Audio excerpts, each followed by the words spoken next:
ఇళ్లను వరద ముంచేసింది. తిండి నీళ్లు కూడా దొరకని పరిస్థితి. 4 రోజులు వరద నీళ్లలో మగ్గిపోయారు. ఇవాళ రోడ్డుపై వరద తగ్గడంతో తట్టాబుట్టా సర్దేసుకున్నారు. కష్టమైనా సరే కాలనీ ఖాళీ చేసి వెళ్లిపోతున్నారు.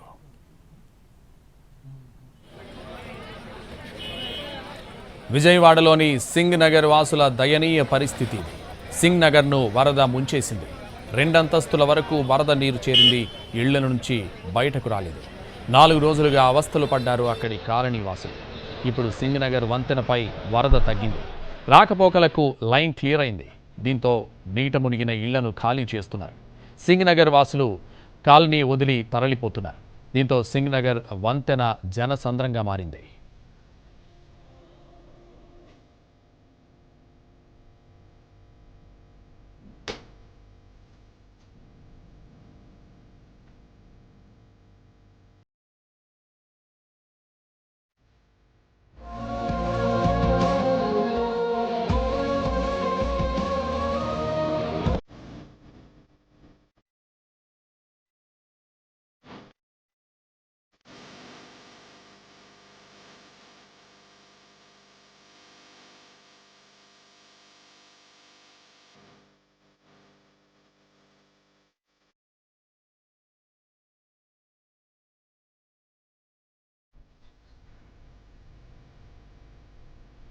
ఇళ్లను వరద ముంచేసింది.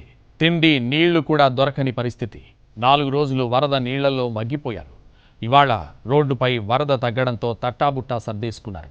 కష్టమైనా సరే కాలనీ ఖాళీ చేసి వెళ్లిపోతున్నారు. విజయవాడలోని సింగ్ నగర్ వాసుల దయనీయ పరిస్థితి ఇది. సింగ్ నగర్ను వరద ముంచేసింది. 2 అంతస్తుల వరకు వరద నీరు చేరింది. ఇళ్ల నుంచి బయటకు రాలేదు. 4 రోజులుగా అవస్థలు పడ్డారు అక్కడి కాలనీ వాసులు. ఇప్పుడు సింగ్ నగర్ వంతెనపై వరద తగ్గింది. రాకపోకలకు లైన్ క్లియర్ అయింది. దీంతో నీట మునిగిన ఇళ్లను ఖాళీ చేస్తున్నారు సింగ్ నగర్ వాసులు. కాలనీ వదిలి తరలిపోతున్నారు. దీంతో సింగ్ నగర్ వంతెన జనసంద్రంగా మారింది. ఇదే విషయానికి సంబంధించి మరింత సమాచారం మా ప్రతినిధి చిరంజీవి లైవ్లో అందిస్తారు. చిరంజీవి,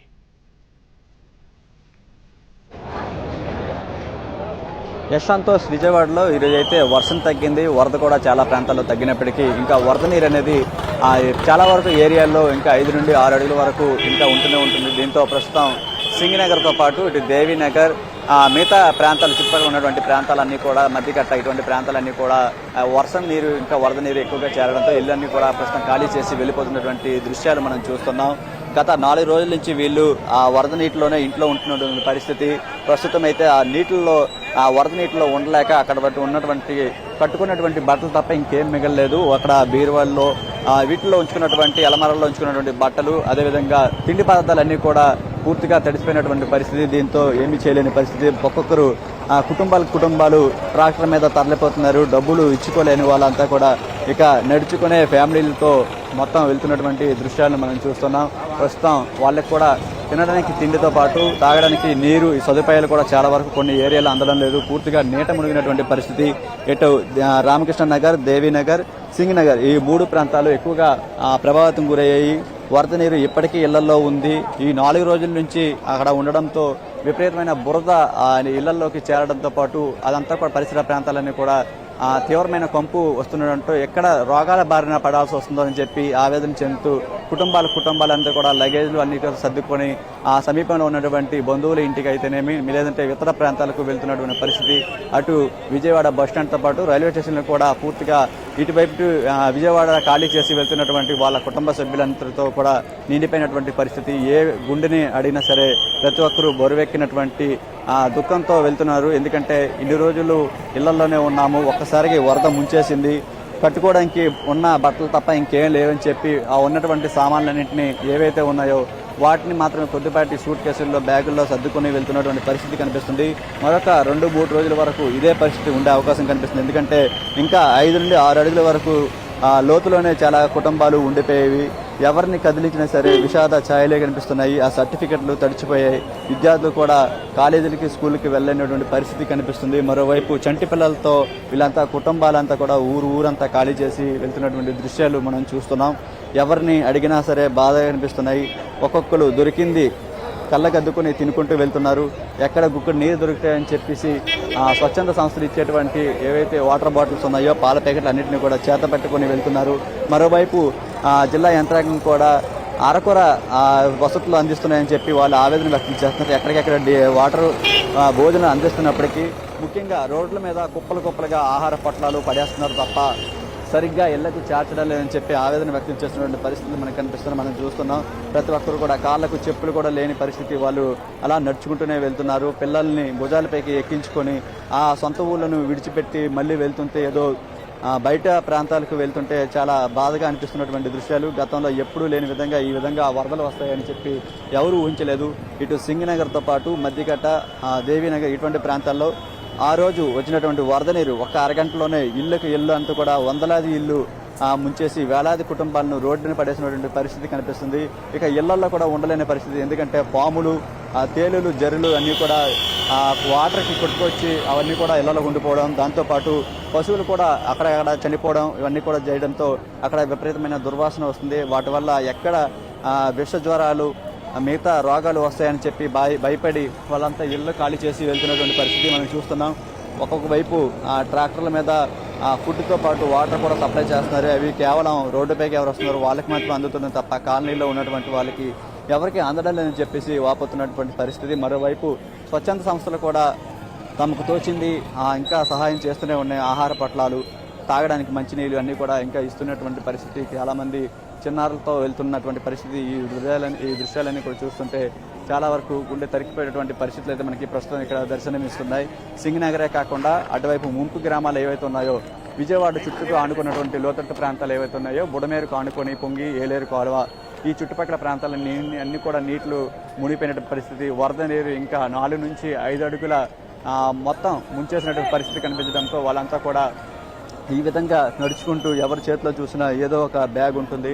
ఆ బ్యాగులో వాళ్ళకి దొరికినవి, ఆ ఇంట్లో మిగిలినవి తీసుకుని వెళ్తున్నా తప్ప విలువైన వస్తువులు, బట్టలు, తినే తిండి అన్నింటిని కూడా ఆ ఇళ్లలోనే వదిలి వెళ్ళిపోయినటువంటి పరిస్థితి కనిపిస్తుంది. ముఖ్యంగా వృద్ధులంతా కూడా ఇక్కడ నుంచి నడవడానికి ఇబ్బంది పడుతున్నారు.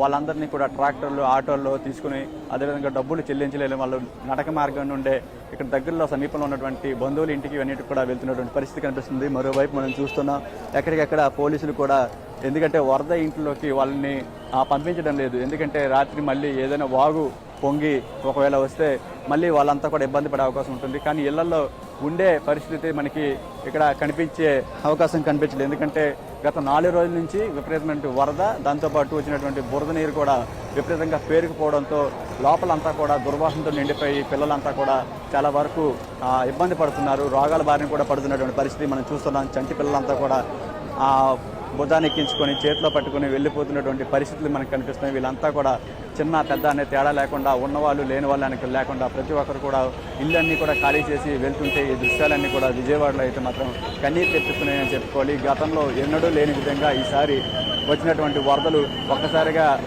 ఊర్లన్నీ కూడా ముంచేశాయి. మరి రానున్న 2 రోజుల్లో కూడా భారీ వర్ష సూచన ఉంది కాబట్టి ఇంకా వరద నీరు వస్తే ఎటువంటి ఇబ్బందులు వస్తుందో అని చెప్పి వాళ్ళంతా కూడా భయపడుతూ ఊర్లన్నీ కూడా ఖాళీ చేస్తున్నటువంటి పరిస్థితి మనం స్పష్టంగా చూస్తున్నాం. ఇప్పుడు ప్రస్తుతం సింగనగర్ ఫ్లైఓవర్ వద్ద ఉన్నాం. సుమారు 2 గంటల నుండి ఇదే విధమైనటువంటి ఫ్లోటింగ్ మనకు కొనసాగుతుంది. ఇంకా కిలోమీటర్ల మేర జనాభా మొత్తం అంతా కూడా నడుచుకుంటూ వెళ్తున్నటువంటి పరిస్థితి. చాలామంది దొరికిన ఆహార పొట్లాలు చేతిలో పట్టుకొని తీసుకుంటూ వెళ్ళిపోతున్నారు. మరోవైపు పిల్లలు అంతా కూడా ఇబ్బందులు పడుతూ వెళ్ళినటువంటి దృశ్యాలు మనం స్పష్టంగా చూస్తున్నాం. దీనికి సంబంధించి ముఖ్యంగా చిన్నారులకి ఎక్కడికక్కడ ఎవరైనా సరే అనారోగ్యం పాలైతే వాళ్ళందరినీ కూడా మెడికల్ క్యాంపులు కూడా అక్కడ ఏర్పాటు చేస్తున్నారు. ఎవరికైనా సరే ఇబ్బందులు ఎదుర్కొంటే వాళ్ళని కూడా వెంటనే అంబులెన్స్లో తీసుకెళ్లడం ఇవన్నీ కూడా చేస్తున్న పరిస్థితి. మరికొందరు ఇళ్లలో ఉండలేక వాళ్ళంతా కూడా తరలి వెళ్తున్నటువంటి పరిస్థితి మనం స్పష్టంగా చూస్తున్నాం. దీనికి సంబంధించి మనం చూస్తున్నాం ఇప్పుడు సింగనగర్ పరిసర ప్రాంతాల్లో సుమారు 2 గంటల నుంచి వేలాది మంది మొత్తం ఇళ్లలో మునిగిపోయినటువంటి ముంపు ప్రాంతాలకు గురైనటువంటి వాళ్ళంతా కూడా అలా తరలి వెళ్తున్న పరిస్థితి ఇక్కడ కనిపిస్తుంది. వెళ్ళేవారు వెళ్తున్నారు, వచ్చేవాళ్ళు కూడా లోపలికి అక్కడికి వచ్చి ఇల్లు పరిస్థితి ఎలా ఉందో చూసుకుని మళ్ళీ తిరుగుముఖం పడుతున్నారు తప్ప ఎవరు అక్కడ ఉండలేని పరిస్థితి కనిపిస్తుంది. ఎందుకంటే మళ్ళీ ఆ బుడమేరుతో పాటు ఏలూరు కాలువ ఈ 2 కూడా రాత్రి ఒకవేళ వర్షం కురిస్తే ఎక్కడ వరద నీరు పొంగి మళ్ళీ వస్తుందో అని చెప్పేసి ఒకవైపు భయభ్రాంతికి గురవుతున్నారు. అంతేకాకుండా మధ్యకట్టుకు ఆనుకొని మరో వందలాది కుటుంబాలు ఉన్నాయి. అక్కడ వాళ్ళు కూడా అక్కడ కట్ట తెగడంతో విపరీతమైన వరద నీరు ఉప్పొంగి ఇళ్లలోకి వచ్చేస్తుంది.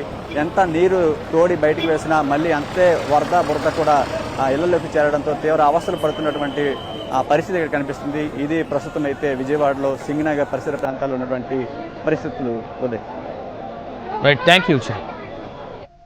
తిండి నీళ్లు కూడా దొరకని పరిస్థితి. 4 రోజులు వరద నీళ్లలో మగ్గిపోయారు. ఇవాళ రోడ్డుపై వరద తగ్గడంతో తట్టాబుట్టా సర్దేసుకున్నారు. కష్టమైనా సరే కాలనీ ఖాళీ చేసి వెళ్ళిపోతున్నారు. విజయవాడలోని సింగనగర్ వాసుల దయనీయ పరిస్థితి ఇది. సింగనగర్ను వరద ముంచేసింది. 2 అంతస్తుల వరకు వరద నీరు చేరింది. ఇళ్ల నుంచి బయటకు రాలేదు. 4 రోజులుగా అవస్థలు పడ్డారు అక్కడి కాలనీ వాసులు. ఇప్పుడు సింగనగర్ వంతెనపై వరద తగ్గింది. రాకపోకలకు లైన్ క్లియర్ అయింది. దీంతో నీట మునిగిన ఇళ్లను ఖాళీ చేస్తున్నారు సింగనగర్ వాసులు. కాలనీ వదిలి తరలిపోతున్నారు. దీంతో సింగనగర్ వంతెన జనసంద్రంగా మారింది.